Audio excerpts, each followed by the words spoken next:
and that's really where I want to begin, by thanking everybody, by thanking you in the media, and also thanking everyone for the huge efforts that the country is making to comply with the advice that we've been given. And we're asking such a huge amount, asking students to put their education on hold, we're asking people not to socialise in the normal way, and already we can see the impact that this is having on the UK economy and on business, on great companies. And so it's vital that we in government stand behind them when what we are asking everyone to do is so crucial for saving literally thousands of lives by defeating this virus. And I'm conscious as the days have gone by that people will want to know how long we are expecting them to keep it up. And I wanted to try to say something today about how I see the timescale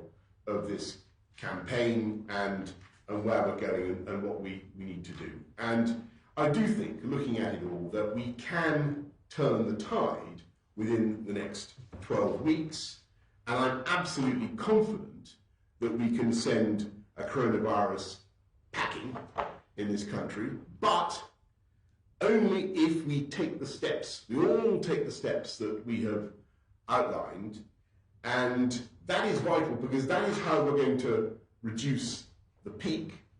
And once we've achieved that, and I think that we will, if we do take the steps that I've said, then the scientific progress that we're making will really start to come into play. And I wanted to discuss a little bit of that this afternoon with you, because we are rapidly becoming so much better at understanding the genomics at the heart of this virus. A lot of that is going on in this country. We're getting better at understanding the medicines that may treat and cure it. And today we've put the first British corona patient into a randomised trial for drugs that may treat the disease. UK experts, scientists expect to start trials for the first vaccine within a month. And above all, we're getting better at testing. This crisis is so difficult because the enemy is invisible. And the answer is to remove the cloak of invisibility and to identify the virus and to be able to know which of us is carrying it or who has actually had it and now got over it.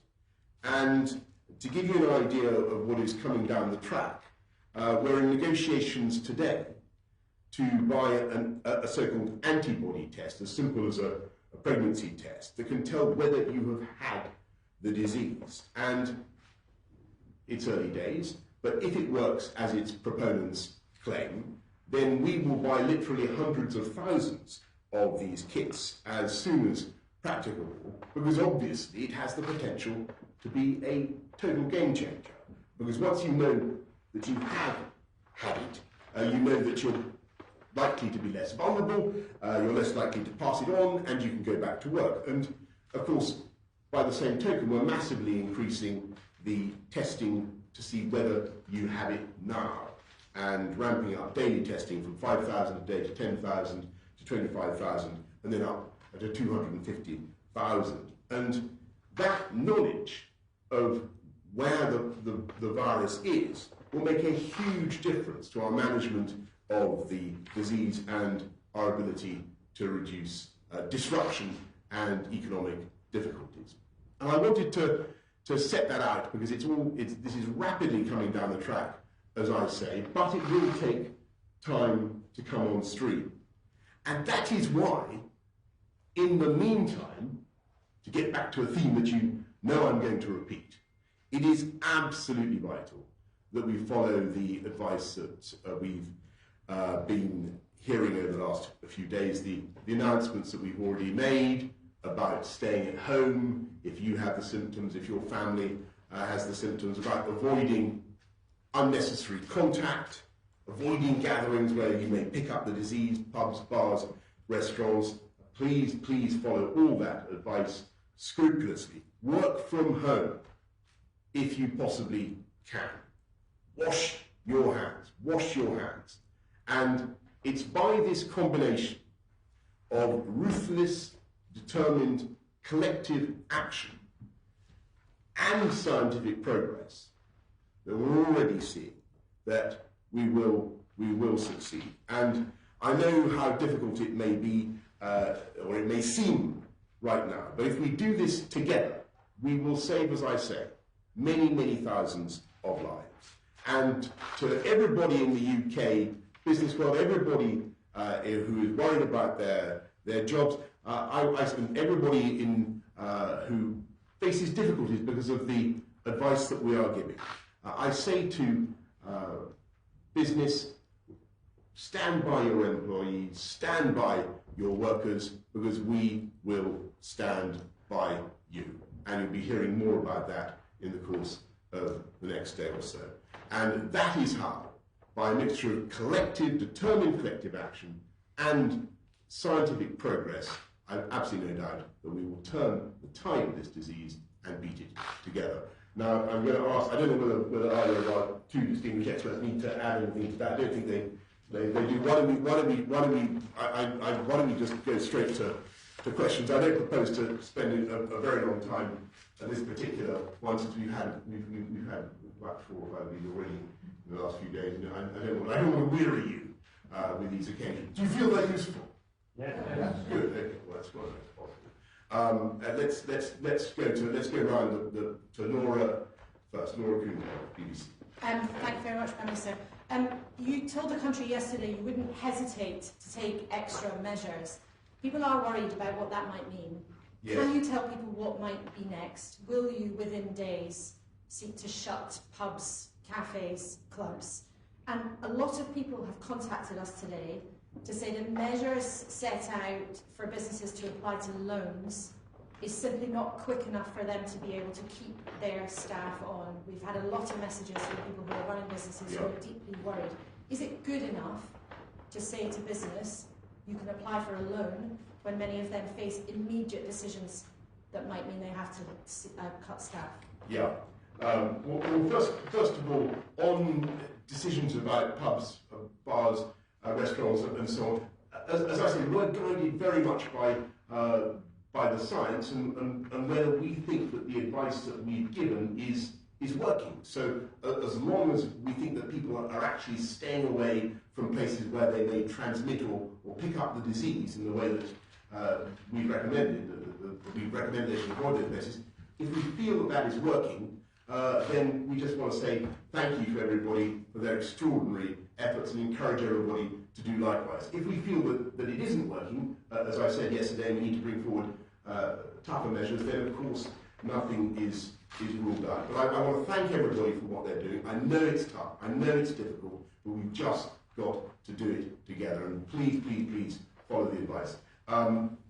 Second thing, you mentioned businesses. A lot of them will, of course, get grants up front. I'm all too aware of the difficulties and worries that they face. There'll be more on this tomorrow from Rishi, the Chancellor, Rishi Sunak, the Chancellor. And my message to business is the one I gave just now: stand by your employees, because we're going to stand by you, and we're going to stand by the workers of this country. And there's an important point I want to make. This time it's going to be different.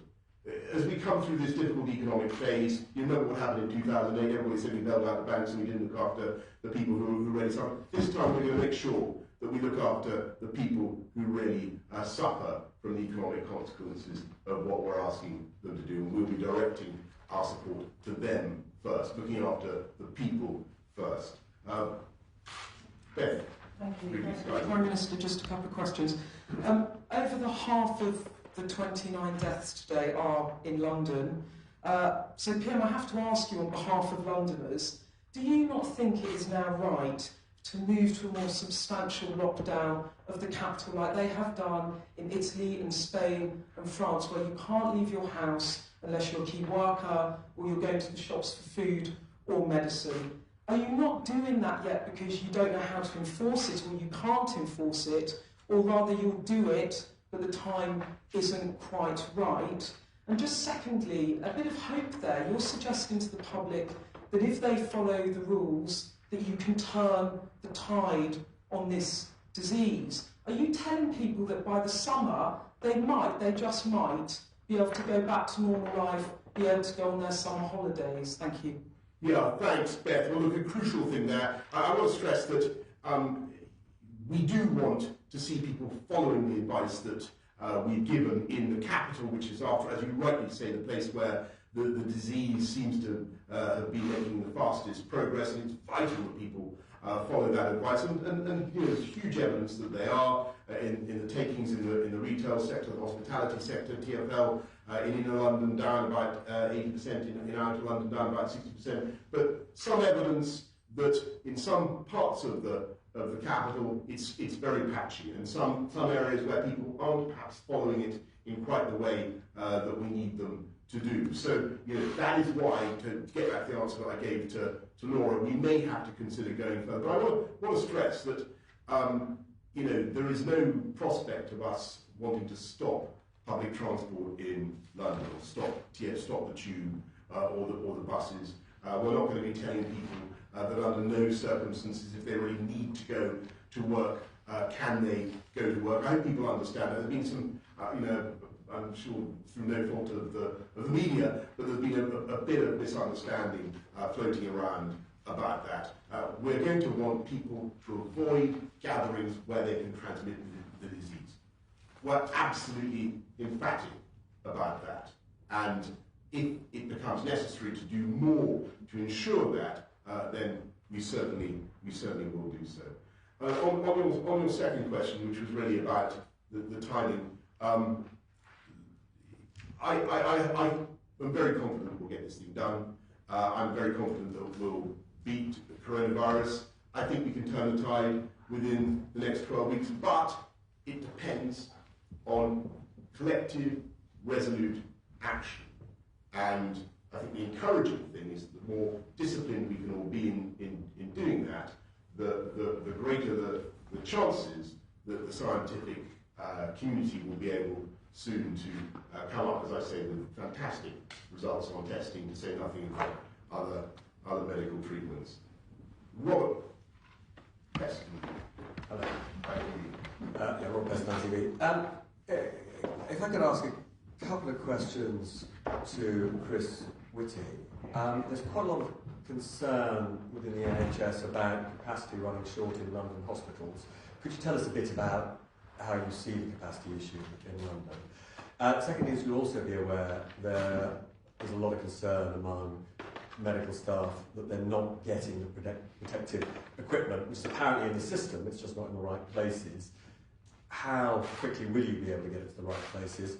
And then finally, Prime Minister, you came up with a very interesting number just now. You said 250,000 tests. What did you mean by that? Are they on course soon? I'm going to pass that ball straight down the line to Patrick, who gave me the figure earlier on. But that's why we want to get. I mean, we want to. Testing is, I think, crucial to our success in defeating this virus. We're making fantastic progress on testing. We had a great meeting in number 10 a couple of nights ago with people who are supplying tests of all kinds, not just the antibody tests that I mentioned, but much faster and more efficient tests to see whether you currently have the disease. And the potential of those to help us is obviously enormous. We're not there yet, but we will get there very soon. Patrick, what do you want to say about testing? Yeah, Chris has obviously got one to answer there as well. But the testing, so Public Health England are currently leading the testing on this. They're ramping up to 25,000. There are proposals to get that much higher through other mechanisms for the virus itself. And then the antibody test, if that turns out to be something that can really be applied, that's one we want to ramp up as well. So ideally, you'd like to get to those sorts of numbers. You'd like to be able to do it for both testing the infection itself and testing the antibody. Going on practically, can that be done in a few short weeks? Practically, that can be done. I mean, the testing for the virus is a pretty standard technology. It just happens to be obviously precise for this virus, but it's not a new technology you've got to invent. And if the antibody test is reliable and works, and you know, there's ifs in that sentence, but if it does, then that's a relatively easy thing to scale up. On pressure in London, so at the moment, London from the coronavirus is under pressure, but indirectly, but that's going to go up. And that is actually the reason for doing all of the things we're trying to do. And the first thing that will get under the greatest pressure will be in the intensive care and respiratory care system. That's the thing which, in a sense, that's the first point of real pressure on the NHS that's going to happen. And to be clear, even if everybody does all the things we hope and really would ask that they do, the numbers will continue to go up over the next 2 weeks because it takes a while for there to be a lag. There's a lag until things start to improve. Now, at that stage, we need to do 3 things. The first of which is obviously to try and pull the peak down, and that is the key thing that everybody can help with in terms of the social distancing.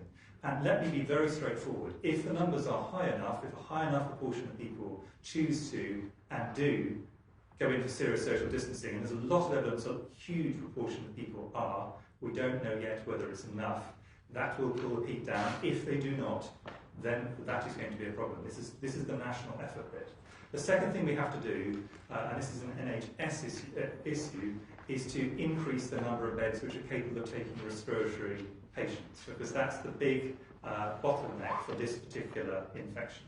So that's very important. And then the third thing we have to do is, at the moment, all NHS staff who are getting symptoms that are compatible with this virus are quite rightly self-isolating and isolating with their families if they have a household, and that is taking people out of the system.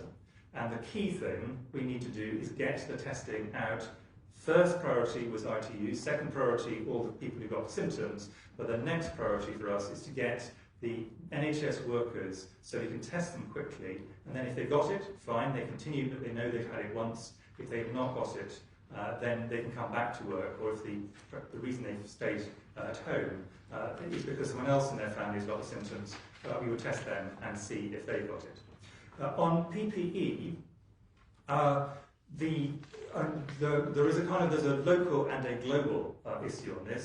I completely understand the points that my colleagues in the NHS are concerned about on PPE. They write to me regularly about this, and entirely reasonably, and this is a major strand of work from the Department of Health and Social Care, is to make sure that this works. Obviously, in the short term, this is about making sure that the PPE stocks that there are go to the right places. In the longer term, it's about making sure that the global system, because of course everybody wants this, and the supplies in some areas have gone down. There will be a global issue we need to put together. And the final thing we need to get right on PPE is training. Because if you use PPE incorrectly, it doesn't really have any advantages, and occasionally can even make things worse. So it is important to get all 3 of those sorted out. Thanks, Chris. Mesa Hall, Daily Express. Thank you very much, Prime Minister. Firstly, on the antibody test that you mentioned, can you say a bit more about how that's going to be rolled out? Will people be tested in their own homes? How will people be selected whether they're going to have it? And secondly, there is some evidence that some shops and online retailers have been whacking up the prices of in-demand goods. Are you concerned that there is profiteering going on in this national crisis? Well, I'm going to ask Chris and Patrick to talk about the test kit.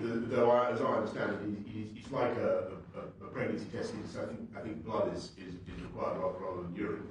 But that's the basic idea. But I'll invite the experts and scientific comment on the test. And Mesa, on mass buying and the price issue, I really hope that retailers will continue to be reasonable, and I certainly wouldn't want to see profiteering of any kind. As I said before in these meetings, we've got good supply chains, farm to fork. There's no reason for the shops really to be empty. And just, of course, everybody understands why people are buying stuff. We're all being advised just to stay at home if we think we have symptoms and so on. But please be reasonable. Please be reasonable in your shopping. Be considerate and thoughtful of others as you do it. On the antibody tests, we should be clear that although we're confident there will be antibody tests, we're not absolutely confident yet about whether the ones that are currently on the market are the right ones. and that needs to be tested out, and that's something which is an absolute priority for Public Health England. But once we have these, the key thing for, in the first case, healthcare workers, and then other workers and members of society, is we'll be able to say to someone, you've had this virus, you're not likely to get again, at least in the immediate term, and now we can be confident you can return to work, and now we can be confident you don't need to take some of the precautions that you've been taking to date. Now, there'll be a while before we've actually got this in large enough numbers, and this is more useful for a variety of reasons. Probably this is not the right environment to go into, but more useful the further on in the epidemic it is. But this will be something which helps society to normalise little by little, even whilst we still have a significant number of cases. So this is going to make, as the Prime Minister says, a very big difference in the long run, once we've got tests that we can rely on. Thanks very much. Lucy Fisher, Tiger. Thank you. Two quick questions, if I may. Firstly, to the experts. New data from the Centres for Disease Control and Prevention shows that nearly 40% of patients sick enough to be hospitalised in the US were aged 20 to 54. Is there any concern that the pandemic is affecting younger people in the UK worse than previously thought? And secondly, Prime Minister, a tide of redundancies are sweeping the country, and your own MPs have said that government is not doing enough to help struggling businesses retain workers. You've mentioned that the Chancellor is going to talk more about this tomorrow, but do you accept that every day you delay announcing new support measures will cause thousands of jobs to go? Well, just let me say, first of all, on that, it's very, very important. Everybody understands that we will stick by businesses, and I hope that businesses will stick by their employees. This country is going to bounce back. We're going to need some fantastic companies remaining to bounce back as well. And it's absolutely vital that everybody understands that. Now, Rishi will be saying, the Chancellor will be saying more tomorrow about the package we're putting in place for workers across the country to support everybody through this difficult time. We've been talking to the trade unions and others today, and we think we'll have a great package ready to go. So I hope people will stick by their employees, because we're all going to need them. On the second question you asked, it's clear there are three things that probably people need to think about simultaneously. Firstly, the great majority of people who get this virus, irrespective of age, will recover from it, and most of those will have a mild or moderate illness, not requiring any hospitalisation. Very important to make that point first off, because I think that is a key point for people to remember. It seems to be true for children, where children seem, on the whole, to have this as a milder disease than adults, and probably quite a lot milder in most cases. The second thing is, it is also true that particular groups of older people or vulnerable people, medically vulnerable, do get this more severely. And if you look in the data from China, if you look in the data from Italy, and if you look in the data initially from the UK, most of the deaths are occurring in those groups. But, and this is the point that the US is making, and I think it's an important point to emphasise, that is not to say that there will not be severe cases amongst people who are younger adults. And that is important, because it's important that people don't trivialise this. This is a significant issue for everybody, although the great burden of disease will tend to fall in terms of severe disease in the more vulnerable groups, and that's why we've given very specific advice to people who are over 70 or have pre-existing health conditions, that there will be people who don't fall into those groups who will fall seriously ill, unfortunately. The great majority will not, but some will.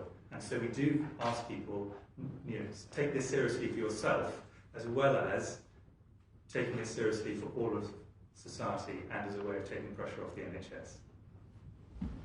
Thanks very much.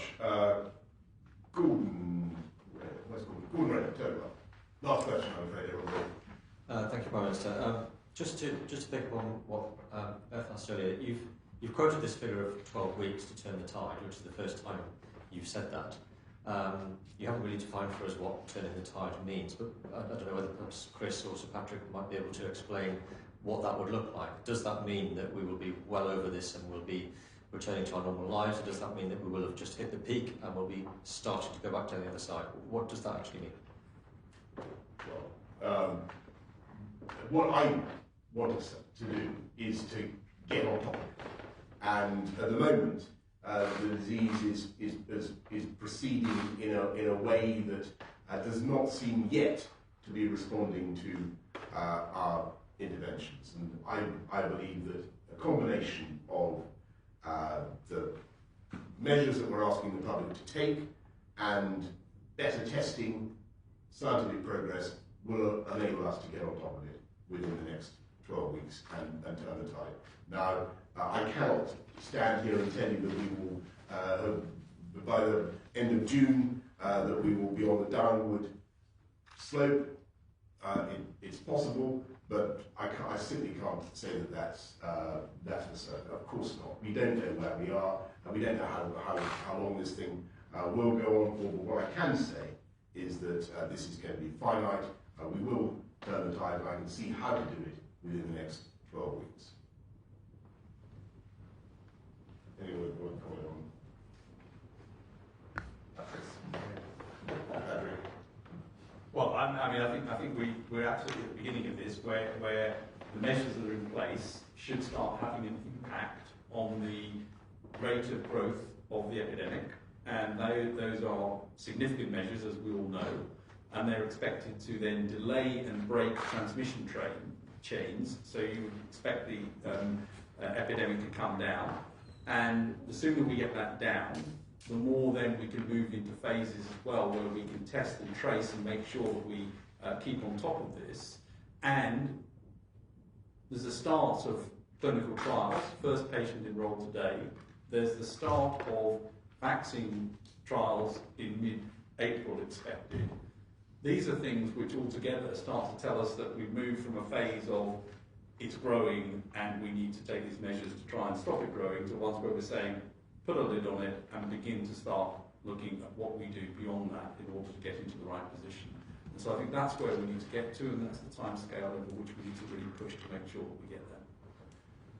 Thanks very much, everybody. I hope that I don't want to sound, I'm often accused of being unnecessarily boosterish about things, and I certainly don't want to strike that note today. But I genuinely think that by the combination of these two things, we will turn the tide and we will get through it. But it is vital that we all do the first of those, take the first of those two steps together. We do need a much, a very, very energetic, concerted effort to follow the medical advice. And everybody knows what it is. We will make a huge, huge difference if we all do it together. And then I think what will happen is that we will start to see developments such as we've seen in other countries where the curve has started to come down. We will see the impact of our testing programs, some of the new tests that we're talking about. I think we'll start to see those making a profound difference. So that is why my message to companies is really think very carefully before you start laying off your staff. We do want to stand behind good companies. We do want to make sure that people recognise that if they stand behind their staff, they should stand behind their staff, because we in the government are going to stand behind British firms. And as I say, you've heard more about that this week from the Chancellor. You're going to hear more tomorrow about what we're going to do to support employees. Thank you all very much. This is probably, I think this is I can't remember how many of these we've now had. You're all moving further and further away from each other in deference to the virus. I think that there may be a moment when we start to do this remotely. Is that, I don't know what the plan is, but it is. I hope you agree that however we do it, it is important that we should continue to have these discussions every day. I do think that they're valuable. We try to be as candid as we possibly can about what is going on. I hope that you find them useful. So we may have to find some way of getting them done in a way that doesn't look to everybody else as though we're somehow not following the advice that we give the public. Do you get me? I mean, I know you're all sitting a long way away from each other, but it may be that we need to do even more social distancing. What do you think? Right. Some sort of remote press box. Can you live with that? Do you want to go? Of course not. I see. I mean, you're worried you won't be able to ask questions. I can see where I'm at. Okay. Well, I will make a pledge that if we have to move, which I think we probably will, if we have to move to a more remote form of interrogation, I will absolutely ensure that everybody gets to ask questions and not necessarily all at the same meeting. Thank you all very much.